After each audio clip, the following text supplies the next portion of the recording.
करीब की रसोई में 10 तरह का राशन। सीतापुर के एक पुराने जर्जर घर की एक छोटी सी रसोई में कुछ पुराने एल्युमिनियम के डिब्बे रखे हैं जो लगभग खाली है। रागिनी चूल्हे पर एक पतीली में बहुत सारा पानी और थोड़ी सी दाल डाल रही है। आज फिर वही पतली दाल। बच्चे कल भी कह रहे थे कि माँ कुछ अच्छा बनाओ, पर क्या करूं? आधा किलो राशन में पूरे हफ्ते का गुजारा करना है। तभी सावित्री जी खांसते हुए आंगन में आती है। बहू, आज चाय में चीनी कम ही डालना। डिब्बे में बस 1 चम्मच ही चीनी बची है। कल सुमित के काम पर जाने के लिए भी चाय बनेगी। माँ जी, आप चिंता मत करिए, मैं देख लूंगी। तभी बाहर से वेद प्रकाश जी के खांसने की आवाज आती है। वो अपने कंधे पर गमछा डाले तैयार खड़े हैं। तभी सुमित अंदर आता है। उसने अपना इलेक्ट्रिशियन का थैला टांगा हुआ है। बाबूजी, आज धूप बहुत तेज है। आज आप भट्टे पर मत जाइए, कल भी आपकी तबीयत खराब हो गई थी। अरे बेटा, अगर मैं धूप देखूंगा तो घर का चूल्हा कैसे जलेगा? ईंटें गर्म होंगी तभी तो शाम को हमारे घर की रोटी ठंडी और सुकून भरी होगी। तुझे आज कहीं काम मिला?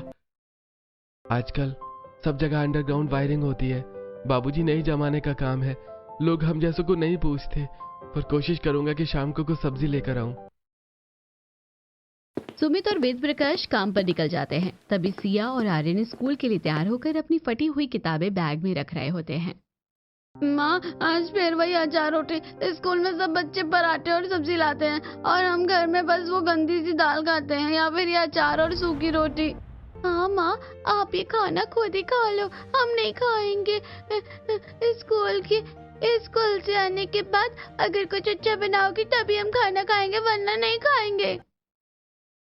दोनों बच्चे गुस्से में अपना टिफिन वहीं छोड़कर स्कूल चले जाते हैं। उनके जाने के बाद रागिनी उदास हो जाती है। वो घर की काम निपटा रही होती है। तभी विनीता और कामनी वहां आती हैं।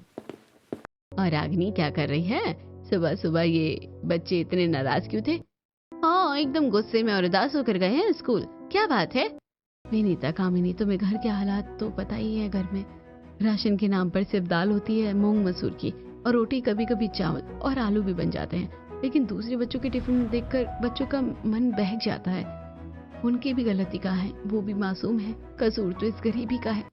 हाँ रागिनी, सही कह रही हो। सुमित और अंकल जी का काम भी तो ऐसा है, कभी काम मिला तो कभी नहीं। हाँ, और अब तो गर्मी इतनी है कि मजदूरी करने में आदमी के प्राण निकल जाए। खैर, तू शाम को बच्चों को कुछ अच्छा खिला देना। कहाँ से खिलाऊं? घर में डिब्बे खाली पड़े हैं। मुझे लगता है कि अब मुझे भी कहीं बर्तन झाड़ू का काम ढूंढना पड़ेगा। बच्चों के ऐसे चेहरे देखे नहीं जाते मुझसे। सही कह रही है रागिनी, आज के जमाने में बिना पैसे के कोई सगा नहीं होता। चल अब हम चलते हैं। वैसे तू शाम को मोहिनी के यहाँ कीर्तन में जाएगी ना? नहीं, मैं नहीं जाऊंगी, तुम चली जाना। चल ठीक है, अब हम चलते हैं। विनीता और कामनी बातें करके वहां से चली जाती है। और रास्ते में आज तो रागिनी की लाचारी देखकर मुझे बड़ा दुख हो रहा है। कल मैं घर पर मटर पनीर बनाऊंगी, सोच रही हूँ, दे आऊं? हाँ, और मैं भी सोच रही हूँ कड़ी पुलाव बनाऊं, 1 प्लेट दे आऊंगी, बच्चे खा लेंगे। दोनों सहेलियां बातें करती हुई अपने घर चली जाती है। दोपहर हो जाती है। तभी स्कूल से आर्यन और सिया पसीने में लथपथ घर लौटते हैं। भूख और गर्मी से दोनों का बुरा हाल है। रागिनी बच्चों को थाली में वही पतली दाल और सूखी रोटियां परोसती है। माँ, बहुत तेज भूख लगी है, जल्दी से खाना दो। आज स्कूल में पीटी का पीरियड था, पेट पर चूहे दौड़ रहे हैं। हाँ माँ, जल्दी लाओ। और आज तो आपने पक्का कुछ अच्छा बनाया होगा ना? सुबह हम टिफिन भी तो नहीं ले गए थे। हाँ मेरे बच्चों, हाथ मुंह धो लो। देखो, मैंने ताजी रोटियां बनाई हैं और दाल भी गर्म है। जैसे ही रागिनी थाली बच्चों के सामने रखती है, पीली पतली दाल और सूखी रोटी देखकर आर्यन का चेहरा गुस्से से लाल हो जाता है। फिर से वही दाल? माँ, मैंने सुबह क्या कहा था? क्या है इस घर में दाल के अलावा और कुछ नहीं आता? माँ, आपने वादा किया था कि कुछ अच्छा बनाओगे। मुझे ये पानी वाली दाल नहीं खानी, मुझे सब्जी चाहिए। बेटा, आज शाम को तुम्हारे पापा पैसे लाएंगे तो पक्का सब्जी लेकर आऊंगी। अभी थोड़ा सा खा लो। नहीं खाना हमें ये खाना, आप खुद ही खाओ। थाली की रोटियां जमीन पर बिखर जाती है। रागिनी हक्का बक्का होकर देखती रह जाती है और वो दोनों बच्चे गुस्से में पैर पटकते हुए बाहर खेलने भाग जाते हैं। रागिनी वही जमीन पर बैठकर बिखरी हुई रोटियों को उठाने लगती है।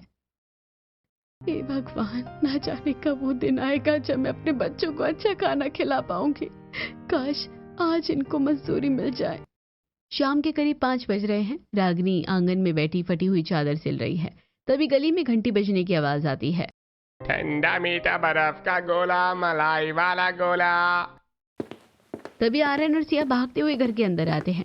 माँ देखो ना, गोले वाला आया है। गोलू और चिंटू भी खा रहे हैं, हमें भी गोला खाना है। माँ सिर्फ 5 रुपए वाला दिला दो ना, बहुत गर्मी लग रही है, गला सूख रहा है। बच्चों अभी पैसे नहीं है, शाम को बाबा और पापा आएंगे ना तो दिला दूंगी। आप हमेशा ये कहती हो माँ, सुबह अच्छा खाना नहीं मिला, अब 5 रुपए का गोला भी नहीं दिला सकती। आप दुनिया की सबसे गंदी मम्मा हो। मुझे गोला चाहिए प्लीज मम्मी। बच्चों शाम को पापा आएंगे तो पक्का मैं तुम्हें गोला दिलाऊंगी, जिद मत करो। रहने दे सिया, मम्मी हमको कुछ भी नहीं दिलाएगी। रागिनी बच्चे को बहलाती है, पर बच्चे उसकी एक नहीं सुनते और रोते रोते गुस्से में बिना कुछ खाए पिए चटाई पर सो जाते हैं। रहने दे बहू, सोने दे इन्हें। जब खाली पेट होता है और इच्छाएं पूरी नहीं होती तो नींद ही एकलौता सहारा बचती है।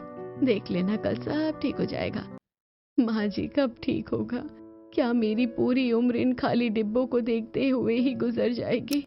रात के करीब 9 बज रहे हैं। घर में सन्नाटा है। बच्चे चटाई पर भूखे ही सो चुके हैं। तभी घर का टूटा हुआ दरवाजा बजता है। सुमित और वेद प्रकाश थकान से चूर घर लौटते हैं। रागिनी, ओ रागिनी, अरे देखो आज मैं क्या लाया हूँ। क्या हुआ सुमित, आज बड़े खुश लग रहे हो? सुमित जेब से 200 रुपए निकालकर रागिनी के हाथ पर रखते हुए कहता है।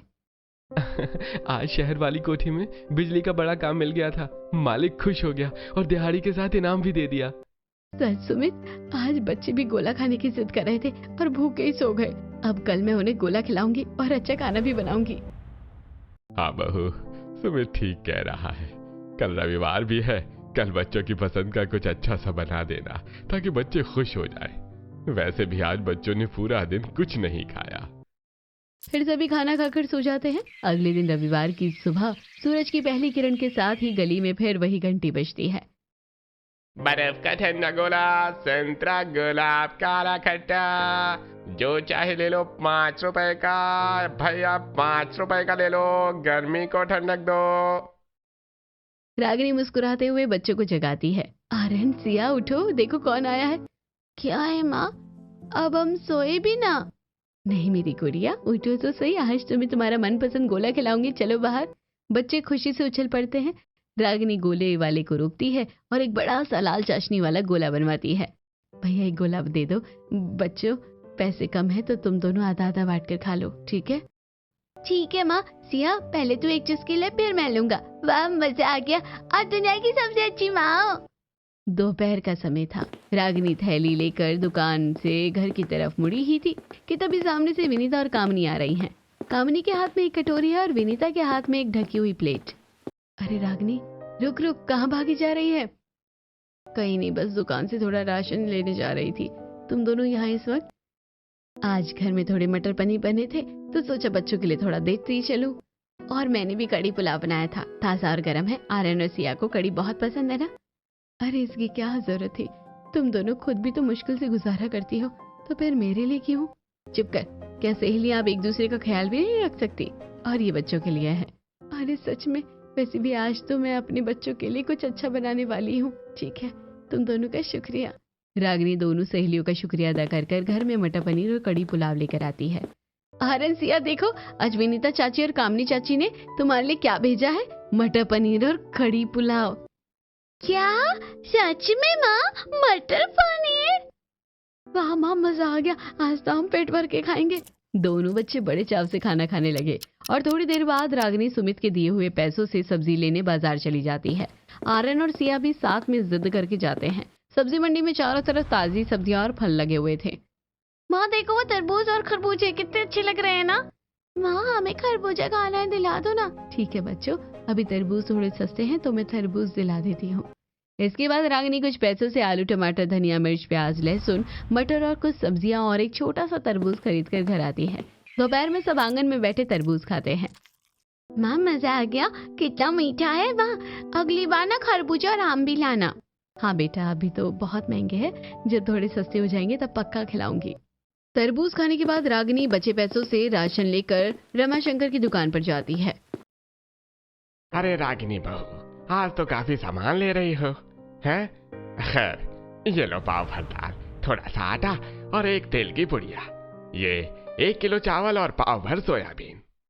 हाँ भैया, बच्चों के लिए थोड़ा बहुत कुछ करना ही पड़ता है।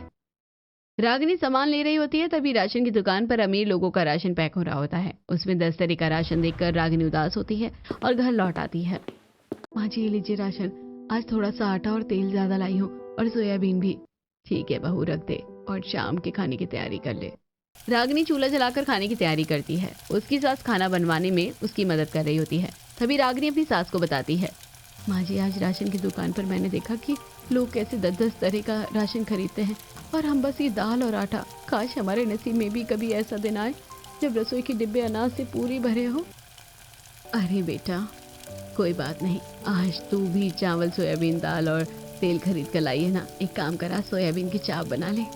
रागिनी उस रात आलू मटर का पुलाव और साथ में सोया चाप की सब्जी बनाती है।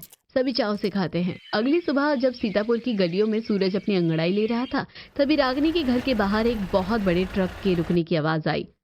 अरे, ये इतना बड़ा ट्रक ये सुमित के जर्जर घर के सामने क्यों खड़ा हो गया है? अरे शीला, देख तो सही, ट्रक से राशन की बोरियां उतर रही हैं, चावल, दाल, घी के डिब्बे। ये सुमित इतना माल कहाँ से ले आया है? और नहीं तो क्या, कल तक तो एक गोले के लिए तरस रहे थे, आज पूरा ट्रक खड़ा है।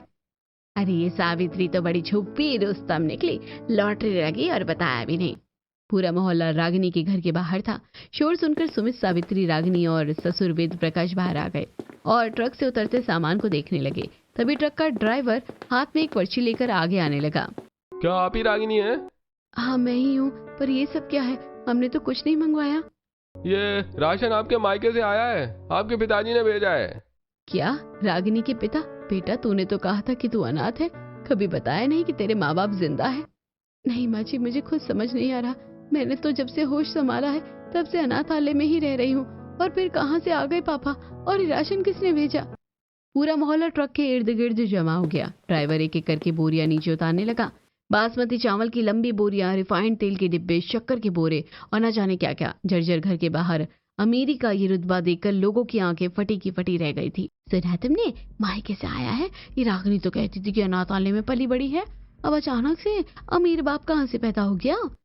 अरे भाई, ये सब कहने की बातें हैं। अनाथ अनाथ कहकर खुद को बेचारी दिखाती थी, क्या पता कहीं किसी रईस की नाजायज औलाद हो। तभी तो बाप सामने नहीं आ रहा, बस ट्रक भेज रहा है। और नहीं तो क्या, दाल रोटी को तरसने वाले के घर में अचानक 10 तरह का राशन आ जाए तो ये सिर्फ दाल में ही काला नहीं, बल्कि पूरी की पूरी दाल काली है। पड़ोसियों की तीखी बातें रागिनी के कानों में पड़ रही थी। वो पत्थर बनी ट्रक को देख रही थी। सुमित और वेद प्रकाश भी खामोश थे, जैसे किसी ने उनके मुंह पर ताला लगा दिया हो। देखो भाई, तुम गलत पते पर आ गए हो। रागिनी का कोई मायका नहीं है। ये सामान वापस ले जाओ, हम किसी अनजाने का एहसान नहीं लेते। अरे बाबूजी, पता बिल्कुल सही है, सीतापुर, गली नंबर 4, मकान नंबर 121 और नाम भी साफ लिखा है, रागिनी। भेजने वाले ने सख्त शब्दों में कहा है कि सामान यहीं उतरेगा। पापा देखो, कितने सारे बिस्कुट के पैकेट है, और ये देखो, इसमें तो वो वाला जैम भी है जो टीवी पर आता है। माँ, अब हमें वो पतली दाल नहीं खानी पड़ेगी ना? देखना कितना राशन आया है, अब हम अच्छा खाना खाएंगे। चुप हो जाओ दोनों, अंदर चलो। भैया, हम ये सामान नहीं ले सकते। बहू, ड्राइवर कह रहा है कि पते पर तेरा नाम है और वैसे भी मोहल्ले के सामने इतनी बेइज्जती हो रही है, सब बातें बना रहे हैं। फिलहाल सामान अंदर रखवा दे, बाद में देखेंगे कि किसका है। भारी मन से सुमित और वेद प्रकाश ने सामान अंदर रखवाना शुरू किया। एक एक करके राशन के बोरे से रागिनी की छोटी सी रसोई भर गई। जहाँ कल तक खाली डिब्बे खनकते थे, आज वहाँ पैर रखने की जगह नहीं थी। बासमती चावल, अरहर, मूंग, मसूर की दालें, मैदा, सूजी, बेसन, घी, चीनी और मसालों के नए पैकेटों की खुशबू रसोई में महकने लगी। देख लिया, कहने को मना कर रही थी, पर 10 तरह का राशन देखा तो सब अंदर घर भर गया। अब देखना अगले कुछ दिनों में नए तेवर दिखाएगी ये। पड़ोसियों के जाने के बाद घर में सन्नाटा पसर गया। बच्चे उन बोरियों के इर्द गिर्द नाच रहे थे। माँ, जल्दी से वो बासमती चावल दो ना, और देखो ये पनीर का पैकेट भी है, जल्दी बनाओ माँ, बहुत भूख लगी है। खबरदार, जो किसी ने किसी पैकेट को हाथ लगाया, ये राशन हमारा नहीं है। जब तक पता नहीं चलता कोई कुछ नहीं छुएगा। पर माँ, घर में तो सब कुछ है, फिर भी आप भूखा रखोगी? पापा देखो ना माँ को। तेरी माँ सही कह रही है आर्यन, बिना पहचान के किसी का दिया खाना जहर के समान होता है। रागिनी, तुम सोयाबीन लाई हो ना, वही बना दो। रागिनी रसोई में गई। आज उसके सामने 10 तरह का राशन था, लेकिन उसने अपनी पुरानी पतीली में पानी भरकर सोयाबीन और आलू चढ़ा दिए। घर में राशन का भंडार लगा था, पर रागिनी ने उन बोरियों को हाथ तक नहीं लगाया। उसने हाथ में वो बिल की पर्ची ली और चुपके से रमाशंकर की दुकान की ओर चल पड़ी। रमाशंकर भैया, ये पर्ची आपकी दुकान की है। कल मेरे घर जो ट्रक आया था उसका भुगतान किसने किया? किसने लिखवाया था मेरा पता? अरे रागिनी बहू, सुबह सुबह क्या पूछताछ शुरू कर दी? अरे मेरी दुकान पर रोज हजारों का राशन बनता है, हजारों लोग आते हैं। मुझे क्या पता किसने किसके लिए क्या भिजवाया। मेरा काम सामान बेचना है, जासूसी करना थोड़े ना ही है। भैया, मेरी जिंदगी का सवाल है। पूरा मोहल्ला मुझ पर थू-थू कर रहा है। कोई मुझे अनाथ कहता था, अब कोई नाजायज कह रहा है। आप बस हुलिया बता दो उस आदमी का। अरे कहा ना मुझे नहीं पता। अरे जाओ, अब काम करने दो। रागिनी उदास होकर दुकान से चली गई। जैसे ही रागिनी वहां से गई, रमाशंकर ने तुरंत अपनी दुकान के गल्ले के नीचे से फोन निकाला। हेलो, हाँ वो आई थी, बहुत शक कर रही है। बिल लेकर सीधे दुकान पर आ गई थी। मैंने तो भगा दिया, पर वो शांत बैठने वाली नहीं है। ठीक है, उसे शक करने दो, पर उसे पता नहीं चलना चाहिए कि मैं उसके इतने करीब हूं। मुझे पता है मुझे आगे क्या करना है। तुम बस अपना मुंह बंद रखना। उसी दिन शाम के वक्त रागिनी सब्जी मंडी पहुंचती है, जहां ताजी और महंगी सब्जियां सजी हैं। वहीं एक कोने में बैठी खराब और मुरझाई हुई सब्जियों के ढेर से सस्ती तोरई छाट रही है। तभी विनीता और कामनी वहां जाती हैं। अरे रागिनी, तो यहाँ इस कूड़े जैसी सब्जी में क्या ढूंढ रही है? हद है रागिनी, पूरा मोहल्ला देख रहा है कि तेरे घर में 10 तरह का राशन पड़ा है, राजमा बासमती चावल है, और तू यहाँ 2-2 रुपए बचाने के चक्कर में सड़ी हुई तोरई ले जा रही है। क्यों उन मासूम बच्चों को तरसा रही है? विनीता, वो राशन मेरा नहीं है। मुझे अपने पापा के बारे में कुछ नहीं पता है। न जाने किसका एहसान है। नहीं चाहिए ऐसी खैरात का खाना। मैं मेहनत की सूखी रोटी खिला दूंगी, पर खैरात पर नहीं। रागिनी सब्जी लेकर घर आती है। घर में तुरई की पानी जैसी सब्जी और सूखी रोटियां बनाकर बच्चों को परोसती है। मैं ये घास फूस जैसी तुरई नहीं खाऊंगा। माँ, वो देखो अलमारी के ऊपर राजमा के पैकेट रखे हैं, वो बनाओ ना। हाँ माँ, पड़ोस वाली दादी कह रही थी कि तुम्हारे घर में तो बहुत सारा राशन आया है, फिर आप हमें ये कड़वी सब्जी क्यों दे रहे हो? आप हमसे प्यार नहीं करते? चुप, बिल्कुल चुप। एक शब्द और बोला तो आज ये रोटी भी नहीं मिलेगी। मैंने कहा ना, वो सामान हमारा नहीं है। बच्चे बिलक बिलक कर रोने लगते हैं। सुमित और सावित्री भी अपराधी की तरह सिर झुकाए बैठे थे। तभी दरवाजे पर दस्तक होती है। रागिनी आंसू पहुंचकर दरवाजा खोलती है। सामने 50 साल का व्यक्ति खड़ा है, पर इस बार उसके हाथ में एक पुरानी तस्वीर है। अरे बेटा, ये राशन किसी अनजान ने नहीं, तुम्हारे गुनहगार मामा ने भेजा है रागिनी, और ये खैरात नहीं, तुम्हारा ही हक है। रागिनी के हाथ से तुरई की थाली छूट जाती है। बच्चों का रोना थम जाता है और पूरे घर में सन्नाटा पसर जाता है। राधे श्याम का शरीर कांप रहा था। वो रागिनी को बताता है, अरे बेटी, ये आज से 25 साल पहले की कहानी है, जब तू केवल 5 साल की थी। तेरी माँ कविता और पिता महेंद्र मेरे बहन बहनोई थे। वो बहुत बड़े व्यापारी, अच्छे थे। मैंने ही उनके व्यापार को डुबाया और तेरे नाना नानी की प्रॉपर्टी से भी उन्हें बेदखल करके सब हड़प लिया। महेंद्र जी का अनाज का बहुत बड़ा गोदाम है। राधे श्याम मुनीम की गद्दी पर बैठा है और बड़ी चालाकी से असली बही खातों को जला रहा है और फर्जी कागजों पर महेंद्र के जाली दस्तखत कर रहा है। जीजाजी, आप ईमानदारी की बातें करते रहिए और मैं इस ईमानदारी की नींव खोदता रहूंगा। साले साहब, मुझे गर्व है कि व्यापार में मेरा साथ देने के लिए आप जैसा सच्चा इंसान है। रागिनी और कविता की फिक्र मुझे अब नहीं होती। महेंद्र जिसे अपनी ढाल समझते थे, वही उनके विनाश का हथियार बन चुका था। राधे श्याम ने धीरे धीरे सारा पैसा सट्टे और गलत कामों में लगाया और अंत में बैंक का नोटिस महेंद्र के दरवाजे पर आ गया। महेंद्र के हवेली के बाहर नीलामी का बोर्ड लगा है। कविता नन्ही रागिनी की उंगली पकड़कर बारिश में भीग रही है और अपने मायके मदद के लिए जाती है। बेटा, महेंद्र ने तुझे छोटे भाई से बढ़कर प्यार दिया, उसकी जायदाद भी हड़प ली तूने। कम से कम इस छोटी बच्ची और अपनी बहन को तो छत दे दे। और वैसे भी बाप की जायदाद में आधा हिस्सा बेटी का होता है, तो मेरी जायदाद में से आधा हिस्सा मेरी बेटी को मिलेगा। माँ, पापा, ये जज्बाती बातें छोड़ो। व्यापार में कोई किसी का सगा नहीं होता। आज महेंद्र सड़क पर है क्योंकि वो कमजोर था, और रही बात बहन की, तो महेंद्र उसका बोझ उठाए, मैं नहीं। भाई देखो, ये लोग हमें घर से निकाल रहे हैं। मेरे पति का सब कुछ लूट गया। हमें बस कुछ दिनों के लिए छत दे दो। बहन, इस घर में भिखारियों के लिए जगह नहीं है। महेंद्र ने सट्टे में पैसे हारे हैं, तो अब सड़क पर सोना सीखें। अरे चुप कर राधे श्याम, महेंद्र तेरा जीजा है। और याद रख, उस पुश्तैनी जायदाद में आधा हिस्सा मेरी बेटी का है। मैं आज ही अपनी जायदाद का बंटवारा करूंगा और आधा हिस्सा अपनी बेटी को दूंगा। पापा, ये जायदाद मेरी है, आप एक फूटी कौड़ी भी उस मनहूस को नहीं देंगे। उसी रात राधेश्याम ने अपने पिता के शब्दों से डरकर कुछ फर्जी कर्जदार गुंडे बनाकर उनके पास भेज दिए। सड़क पर तिरपाल के नीचे सो रहे महेंद्र और उन कर्जदारों ने अपमानित किया और मारपीट की, जिसकी वजह से उनकी मौत हो गई। और पति की मौत देख कविता का मानसिक संतुलन बिगड़ गया और वो मर गई और राधेश्याम ने रागिनी को अनाथ आश्रम में छोड़ दिया। यही तेरी जगह है। राधेश्याम, तूने अपनी बहन बहनोई को मार दिया, भांजी को अनाथ आश्रम में छोड़ दिया। देख, तेरा पाप तेरे आगे आएगा। तू सोने के महल में रहेगा, पर तेरे अपने बच्चे तुझे वैसे ही धक्के देकर सड़क पर फेंकेंगे जैसे तूने आज उस बच्ची को फेंका है। हाँ बेटा, तेरी माँ और तेरी नानी की बद्दुआ मुझे लग गई और आज मेरे बच्चों ने इतिहास दोहराया। अभी 1 महीने पहले मेरे खुद के बच्चे विदेश चले गए। राधेश्याम के आलीशान बंगले में उसके अपने बेटे रोहन और आरती उस पर चिल्ला रहे हैं। ऐसे कैसे नहीं देगा बुड्ढे? हमें क्या पता नहीं है तूने ये पैसा कैसे कमाया है। तूने अपनों का खून पिया है ना, तो अब अपनी औलाद को देने में क्या जाता है। जिस बाप ने अपने माता पिता को घुट घुट कर मार डाला, क्या पता कल तू हमारे साथ क्या करेगा। तू एक जहरीला सांप है और हमें सांप से बचना है, इसलिए हम विदेश जा रहे हैं। लेकिन मैं तुम्हारे बिना कैसे रहूंगा बच्चों। देख बुड्ढे, नाटक मत कर। हमें हमारे हिस्से की जायदाद दे दे ताकि हम सेटल हो जाएं। फिर तो जिंदा रहे या मर, हमें मतलब नहीं है। जल्दी साइन कर इन पेपर्स में, और हमें बस 1-1 करोड़ रुपया चाहिए, बाकी तू कुछ भी कर। बेटा, मैंने ये सब तुम्हारे लिए ही तो किया था। जो अपनी सगी बहन का नहीं हुआ वो हमारा क्या होगा। हमें तेरी दौलत चाहिए, तू नहीं। रोहन और आरती राधेश्याम से जबरदस्ती साइन करके 1-1 करोड़ लेकर उसे अकेला छोड़कर चले गए। बेटा, उस दिन मुझे मेरी करनी याद आई और माँ का वो श्राप याद आया।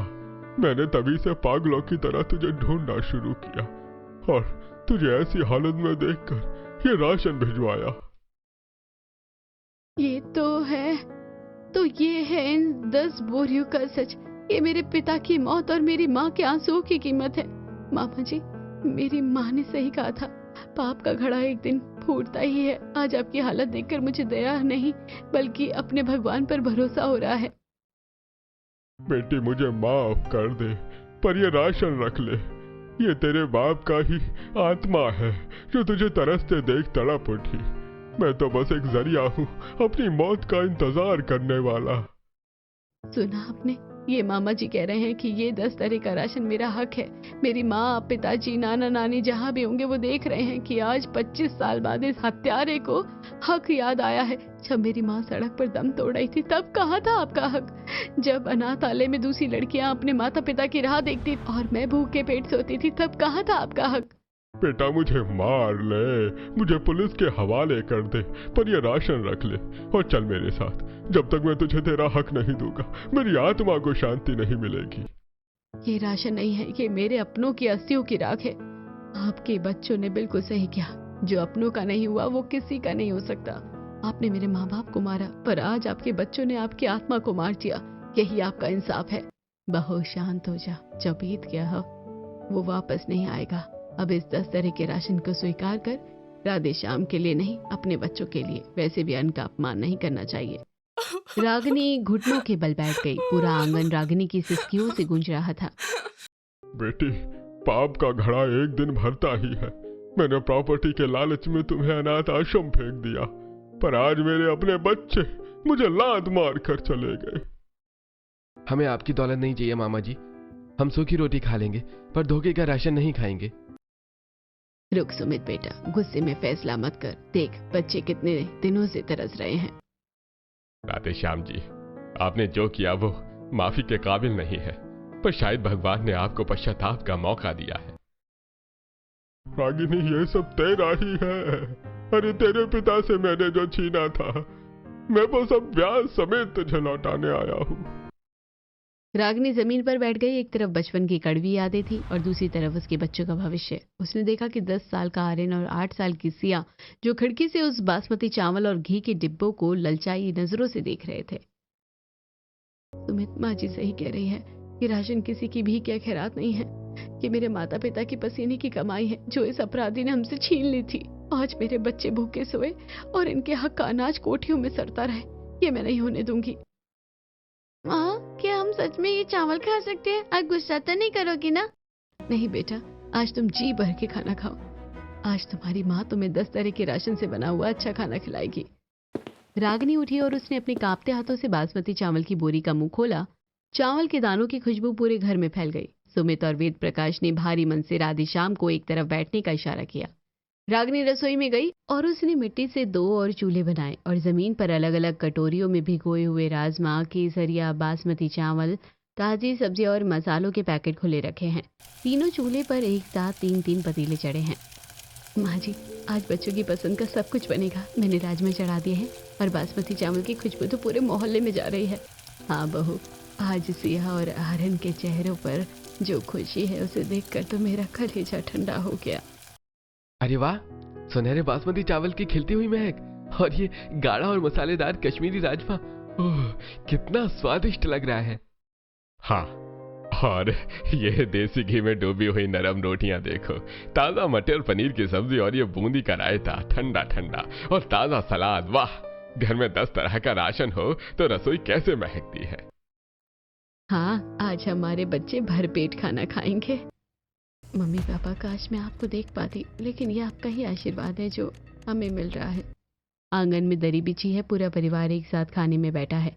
राधेश्याम मामा एक कोने में बैठे नम आंखों से सबको देख रहे हैं। बच्चे अपनी थालियां देखकर फूले नहीं समा रहे।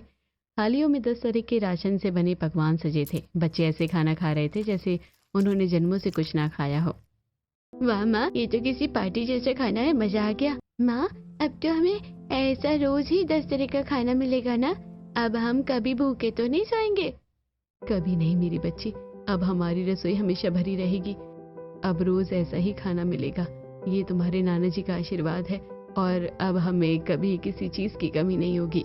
खाना खाने के बाद राधेश्याम ने अपने झोले से एक मखमली लिफाफा निकाला और कांपते हाथों से रागिनी के हाथों में रख दिया।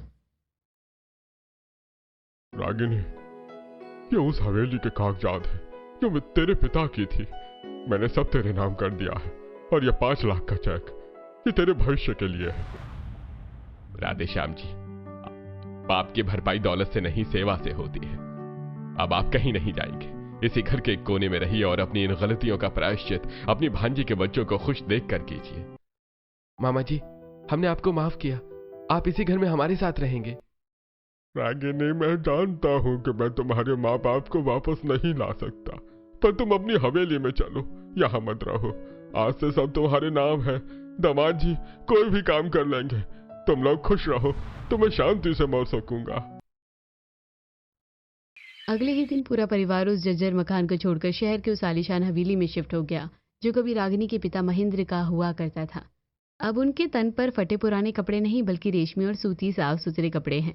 रागिनी ने गहरे रंग की सुंदर साड़ी पहनी है। माँ देखो, मेरा कमरा कितना बड़ा है, यहाँ तो मेरा पूरा स्कूल समा जाए। और देखो माँ, अब हमें जमीन पर नहीं गद्दे वाले बेड पर सोने को मिलेगा।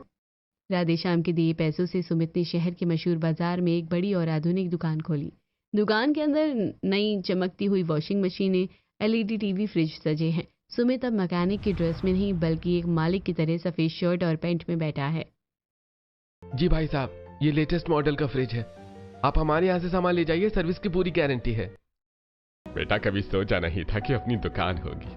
सच में बहू का भाग्य और पिता का आशीर्वाद लौट आया है। दूसरी तरफ इस हवेली की रसोई को रागिनी ने 10 तरह के राशन से सजाया। रसोई में कांच के बड़े बड़े जार रखे, एक में बासमती चावल, दूसरे में अरहर की दाल, तीसरे में काबुली चने, चौथे में राजमा। ऐसे ही 10 अलग तरह के जार भरे हुए हैं। फ्रिज के अंदर फल और ताजी सब्जियां भरी है। शाम को सुमित दुकान से घर आता है। रागिनी, हो रागिनी, अरे जरा बाहर तो आओ। देखो, आज तुम्हारी रसोई के साथ साथ इस घर की किस्मत भी बदल गई। क्या हुआ सुमित, आज बड़े खुश लग रहे हो? और ये बाहर शोर कैसा है? बाहर देखो, दुकान की पहली बड़ी कमाई से आज मैं वो सब ले आया हूँ जिसके लिए तुम रोज तरसती थी। 2 मजदूर कंधे पर एक बड़ा सा चमकता हुआ फ्रिज और वॉशिंग मशीन लेकर अंदर आते हैं। उनके पीछे एक और मजदूर बड़ा LED टीवी लेकर आ रहा है। माँ, अब हमें ठंडे पानी के लिए पड़ोस वाली आंटी के घर नहीं जाना पड़ेगा ना? देखो कितना बड़ा फ्रिज है।